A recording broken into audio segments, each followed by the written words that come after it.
Saan po yung bahay ninyo? Sa nakatayo?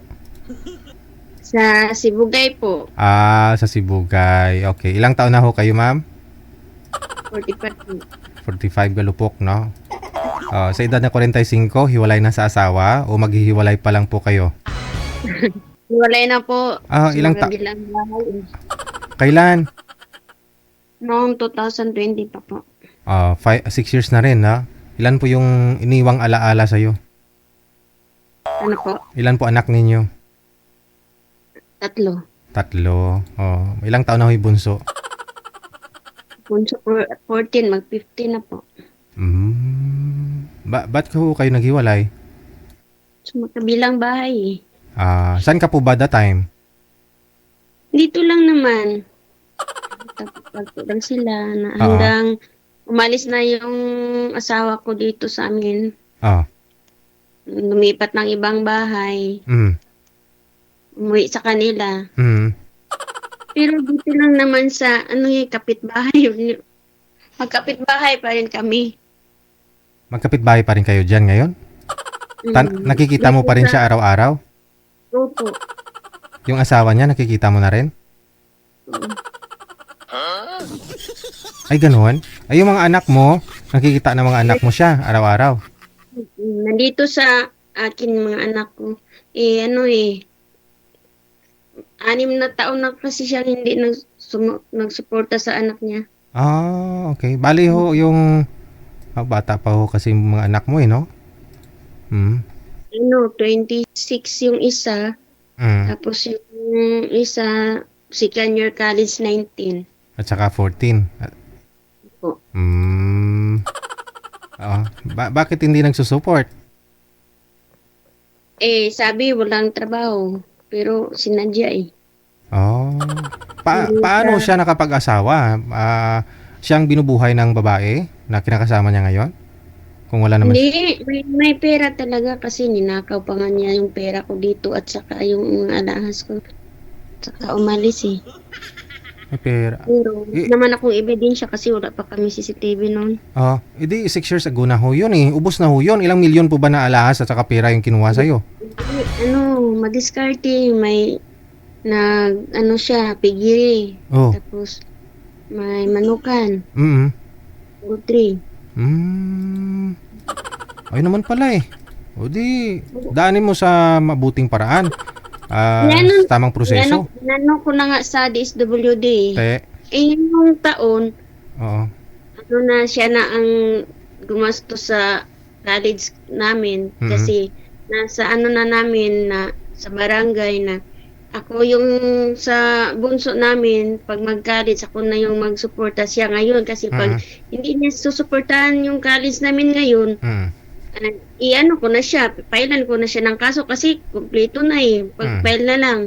Mga anak ko, hindi naman tumututol. Gusto naman nila kasi, nakita kasi nila yung ama nila, mas yung pag may pera, yung mga anak ng babae kasi, walang asawa yung babae. Tapos may 5 anak. Asus. Tapos, siya, madaling magalit sa mga anak namin kaysa doon sa anak ng babae. Ng kabit niya. Kayo po mismo yung pinakasalan. Kayo po kayong kasal, no? Opo. Hindi naman sila sa isang bahay, lang. Paggabi, ganun lang. Hindi ko naman hinabol Ayoko mahabulin. Pero tanaw mo, ilang metro yung distansya ng bahay niya sa bahay mo ngayon? Malapit lang nasa 15 hakbang? meters. Malapit lang. 15 meters.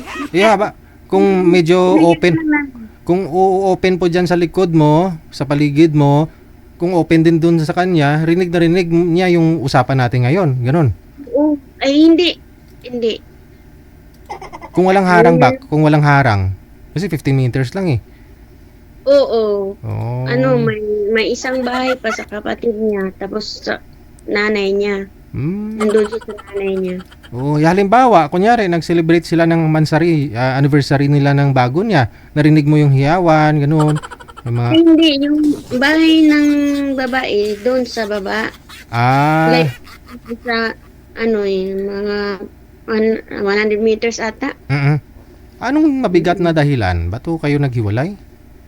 Yan o, ang alam ko dito may hiram-hiram ng pera, tapos papunta-punta doon ng asawa ko, Mm. singil-singil, Mm. tapos may kontak-kontak na hanggang nagtagpo-tagpo na doon sa baba. Mm.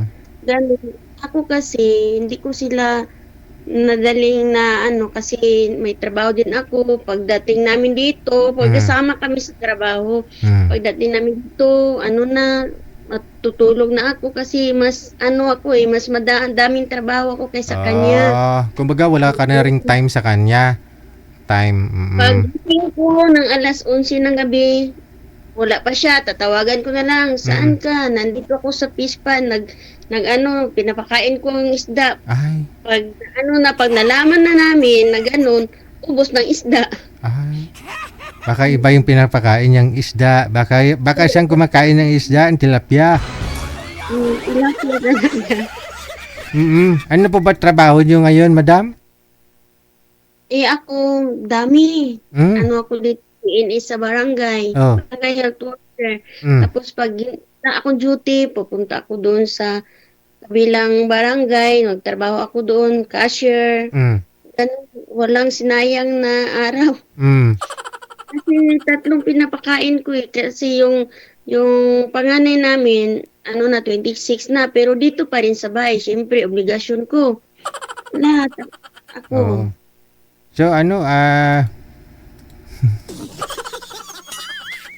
ikaw yung nagsusuporta lahat pala? Pero sa ngayon lang, yung college namin siya na kasi natatakot siguro. Kasi last ko nang patawag sa barangay para pa-endorse na. Sinusuportahan niya. Okay. Pero nagka-boyfriend ka na rin sa 6 years?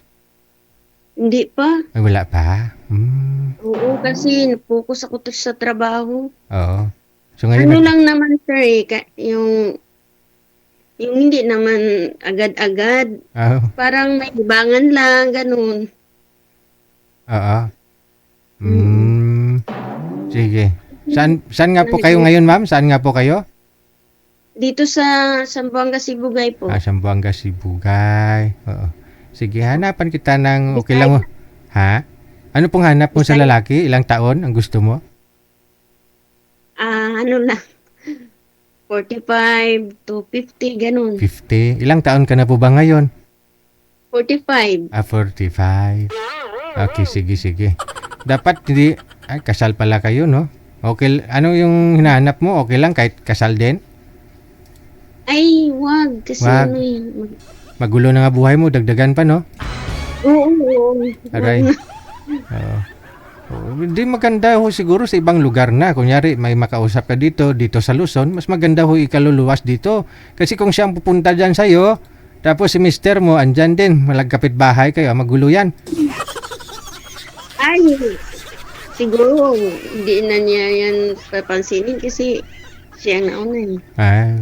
Malay mo, baka mas napugian siya dun sa bago mo, pag sakali. Insecure ba? Nang tawag-tawag lang muna. Tawag-tawag lang muna, no? Kung magkasinabot, buruyot. Sige. Hahanap pa ako kami, madam, ha?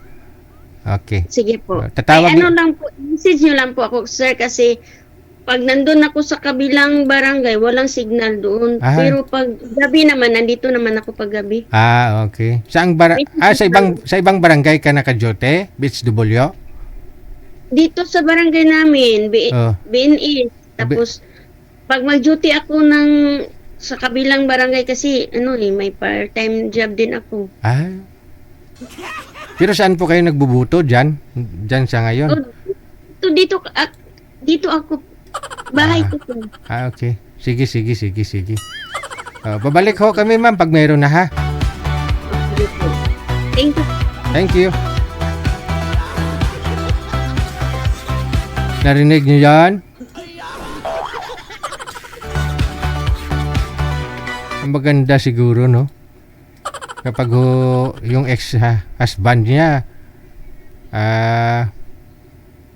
makita sila ni Madam, kunyari may makausap siya dito, no? Magkatuluyan din sila na makausap niya. Tapos doon sila sama-sama, no?